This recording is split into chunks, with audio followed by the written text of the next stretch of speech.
ഇതൊരു Honda city dolphin മോഡലിൻ്റെ air ഫിൽറ്ററാണ്.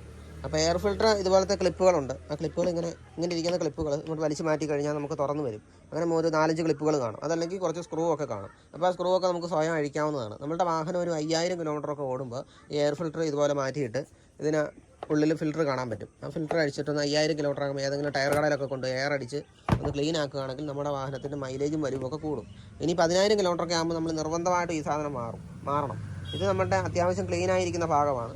ഇത് air വലിക്കുന്ന ഭാഗമാണ്. അതാണ് ഈ കറുത്തിരിക്കുന്നത്. അപ്പോൾ ഇത് വളരെ ഡാമേജ് ആയിട്ടുണ്ട്. ഇതിൻ്റെ ആ ചെറിയ സൂക്ഷ്മമായ സുഷിരങ്ങളൊക്കെ അടഞ്ഞിരിക്കുന്നത് കൊണ്ട് എയർ വാഹനത്തിന് വലിച്ചെടുക്കാൻ കഴിയില്ല. അങ്ങനെ എയർ വലിച്ചെടുക്കാൻ വാഹനത്തിന് കഴിയാതെ വരുമ്പോൾ പെട്രോൾ കുറച്ചുകൂടി വലിച്ചെടുത്തിട്ട് അത്യാവശ്യം ചെറുതായിട്ടൊക്കെ ഇതിൽ നിന്ന് എയർ വലിച്ചെടുത്തിട്ട് വണ്ടി ഓടിപ്പോകും. പക്ഷേ കാര്യമായിട്ട് പെട്രോൾ നഷ്ടം വരും. പെട്രോളും ഡീസലും വാഹനത്തിന് വലിവ് കുറയുന്നത് കൊണ്ട് കാര്യമായിട്ടും പെട്രോളും ഡീസലും നഷ്ടം വരും. അപ്പോൾ നമുക്ക് വണ്ടിയുടെ മൈലേജ് കുറച്ചുകൂടെ കൂട്ടാൻ വേണ്ടി ഈ സാധനം ഒരു 10000 കിലോമീറ്റർ കറക്റ്റായിട്ട് മാറിക്കളയുകയാണെങ്കിൽ വാഹനം നല്ലതുപോലെ വലിച്ചു കയറി പോവുകയും ചെയ്യും. നമുക്ക് ഒരുപാട് പൈസ പെട്രോളിൽ നിന്ന് ലാഭിക്കാനും പറ്റും. ഇതിനൊരു 300 രൂപ 500 രൂപയൊക്കെ വിലയുള്ളൂ. സ്വന്തമായിട്ട് മാറി കളയാവുന്ന സാധനമാണ്. അപ്പോൾ എല്ലാവരും കറക്റ്റ് 10000 കിലോമീറ്റർ മാറാൻ ശ്രദ്ധിക്കുക.